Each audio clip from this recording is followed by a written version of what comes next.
السلام علیکم، آداب عرض جی ڈیئر لسنرز، کہیے جناب کیا حال احوال ہے، کیسے ہیں آپ سب؟ دعا ہے امید ہے سب خیریت سے ہوں گے، اور الحمدللہ میں بھی بالکل خیریت سے ہوں، اور آپ کے لیے لے کر آئی ہوں ایک نیا ناول جو کہ ایک لسنر کی فرمائش ہے۔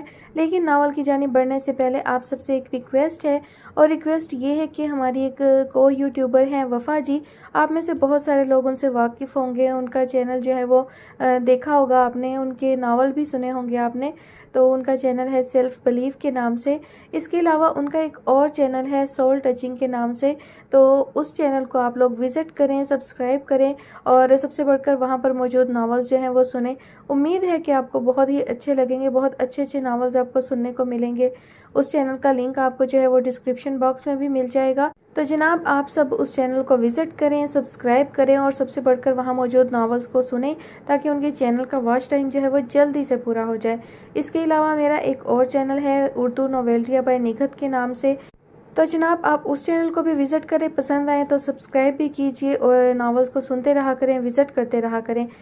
چلیے جناب چلتے ہیں ناول کی جانب۔ تو میں بہت ساری فرمائشیں میرے پاس پینڈنگ ہیں، تو ان کے حوالے سے بھی بتا دوں کہ عافیہ ناصر نے فرمائش کی تھی ناول کی زندگی ہم تجھے گزاریں گے پائے راحت جبین۔ تو جناب یہ ناول جو ہے وہ آلریڈی اپلوڈڈ ہے یوٹیوب پر، تو آپ پہلے پلیز سرچ کر لیا کریں، کوئی بھی ناول جب فرمائش کرتے ہیں تو اسے یوٹیوب پر سرچ کیا کریں، جو ناول پہلے سے اپلوڈ ہو اس کی فرمائش مت کیا کریں پلیز۔ یہ میری بہت ہی ہمبل ریکویسٹ ہے آپ سب سے کہ ایسے ناولز کی فرمائش جو ہے وہ آپ نہ کیا کریں۔ اس کے علاوہ علینا شیخ نے فرمائش کی تھی ماہپارہ ناول کی، تو ماہپارہ ناول بھی یوٹیوب پر موجود ہے، آپ لوگ سرچ کریں، آپ کو وہ مل جائے گا۔